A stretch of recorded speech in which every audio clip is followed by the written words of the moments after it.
Please stand for the Pledge of Allegiance, followed by a moment of silence.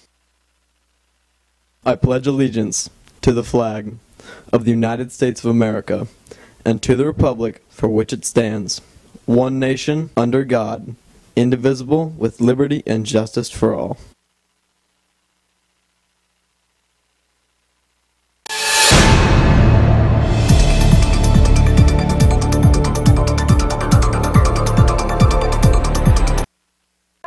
Anytime before 6:50, Foothill teachers' contracted time, you might have seen some red shirts, protest signs, and some upset teachers. Teachers were protesting the school district and their lack of raises. Teacher Lisa Coggins explains. We're out protesting against the district, their failure to comply with the arbitrator's ruling that they needed to pay the teachers our raises.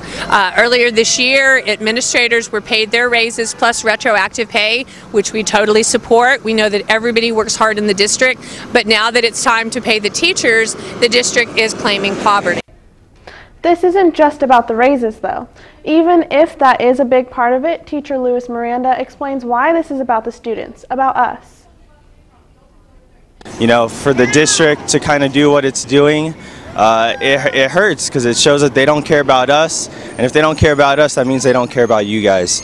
And ultimately, it's about the kids, and I want to be here for kids, and so I just wish that they would honor the things that they told us they would give us so that we can be the best educators that we can be for the kids. Now, this wasn't a strike, it was a protest. Teachers are still working today. Obviously, if you're in Miranda's class or Coggins' class, you know that, but they wanted to make their voices heard. Altogether, three staff retirement positions and 2 current staff members will be let go of because of a lack of funding. When the teachers packed up for the day to go back to their classrooms, they left with their signs saying they might need to use them again really soon. Andrew Apodaca was the photographer for this story.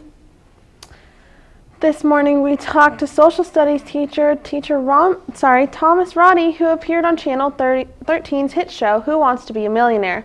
Last night, Roddy tells us what he did on the show.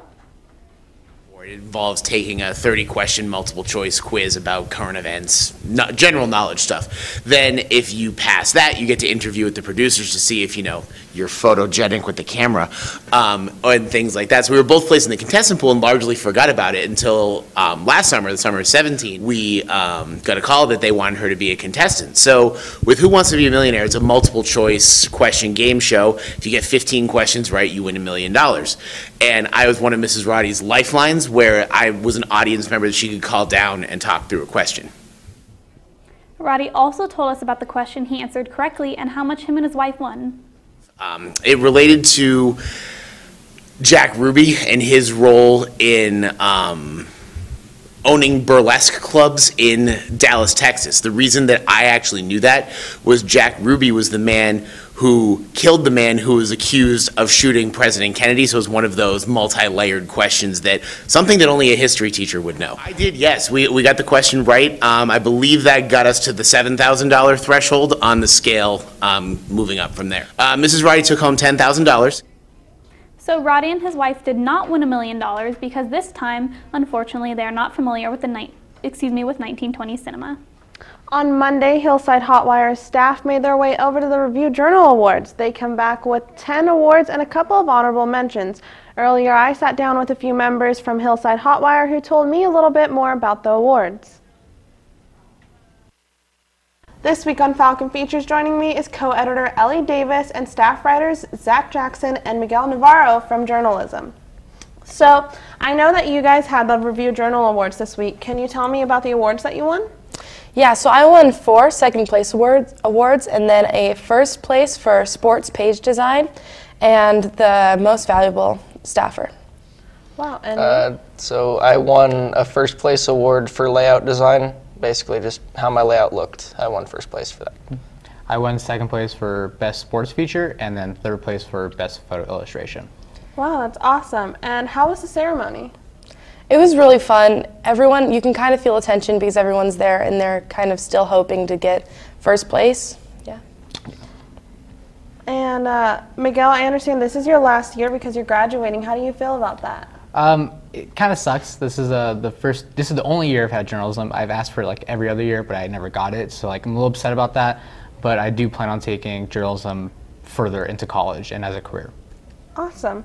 And is there anything else you'd like to tell us about journalism? Journalism won second place out of all of the state's newspapers, and join journalism because it's really fun. Wow, awesome. Yeah. Hillside Hotwire's final issue is being released on their website. Be sure to keep watching FST News and we'll let you know when it's released. And speaking of pictures, if you ordered a professional picture from Dorian at prom, the pictures can be picked up in room 733 until May 18th. Before we toss it over to sports, we're going to tell you a fun way you can watch the Golden Knights in the Western Conference Finals with other fans in our community.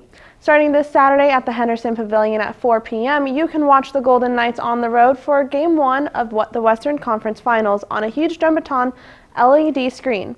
Also at the event, there's going to be a DJ, food, games, and admission to the event is free. Gates open at 2 p.m. and the puck drops at 4 p.m. Guests can bring a picnic or cooler. For more information on the event, you can go to FSTNEWS.com and search Golden Knights viewing. Now and over to Jana and Evan with everything you need to know about how volleyball, baseball, and softball did last night with FST News Sports. Good morning, guys. Good morning. Starting off with girls softball today, they took on Basic High School and it was a close game, but they lost 7-6. Now moving over to baseball, they took on Rancho High School and lost 11-5. From the field to the net, men's volleyball took on Basic High School and they won 3-0. Way to go, boys. Their regional championships match tomorrow over at Arbor View at noon. Make sure to come out and support your boys. Because of lack of participants, there will be no spirit bus to Arbor View, but if you still want to go to the volleyball game, if you show up with your picture ID, then you can get it for free. There will be a spirit bus on Tuesday, so make sure to turn your paperwork. That's all the sports for today. Now over to Jocelyn with the second edition of Falcon Features. This week, Chamber Choir members Sadie Reed, Emily Burford, Ashton Hansen, and Josh Sandoval are joining us today to talk about their last show as seniors and to perform for us at the end of the show. So that was your last show this week. How do you guys feel about it? Personally, it hasn't really hit me yet, but it is kind of sad thinking about I'm going to have to leave some of my best friends behind. But, yeah. And how do you guys think the show went? I think it went pretty good. We pulled it together, and it was a really great experience to just be able to sing together one last time. And what was the theme of the show, and why did you guys pick it? So we picked the theme, You Are the Music, and all of our songs had the message of music's power to heal us emotionally and help us come together after a really long and trying year for us in the program and for everyone in the community. Awesome. And is there anything else you think we should know about the show or chamber choir? We're super excited. We're all sad to be graduating, but next year's group is already gearing up for all their gigs over the summer and the fall, and they're really excited to share what they have with everyone next year. That's so awesome. And is there anywhere we can follow you guys on social media or anything for more updates on chamber choir? Our whole choir Instagram and Twitter is Foothill_choir, and our show choir is FHS Legacy. Okay, awesome. Thank you so much for joining us today. Stick around for a special performance at the end of today's show. Angela, back to you. Thanks, Joss. You've probably already seen yearbooks everywhere today. If you haven't picked one up already, yearbooks are being distributed during your English class. And if you'd like to buy a yearbook, you can go down to the banker during your English class and buy one for $95 cash at the banker and pick one up after. And this Sunday is Mother's Day. If you haven't already gotten your mom something, you're running out of time. But what does your mom really want? CBS New York asked around, and answers ranged from a mani-pedi, a massage, a phone call, and even just some quality time with their family. So this Sunday, whether you're making breakfast for your mom, shelling out some cash for a spa day, or even just making her a homemade card, make sure to spend some time with her. Before we leave, our apologies to English teacher Lisa Coggins. We misspelled her name earlier in our newscast. We know how to spell Lisa. And that's all the time we have for you today. Make sure to follow us on Twitter, Instagram, and like us on Facebook at FST News. From all of us here at FST News to you, have a wonderful weekend and enjoy Sadie, Emily, Ashton, and Josh's wonderful voices as they sing out our credits. No one's in doubt that the children singing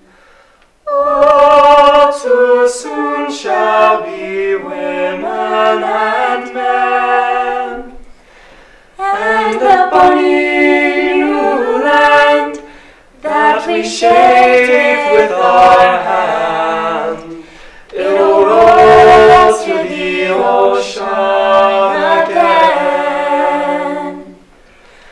No one's in doubt that the tale we're bringing can turn time back to where he was then. For the old ways they change, but the new is so strange. Will it ever be simple again? No one's in doubt that the children singing all too soon shall be women and men. And the canny old land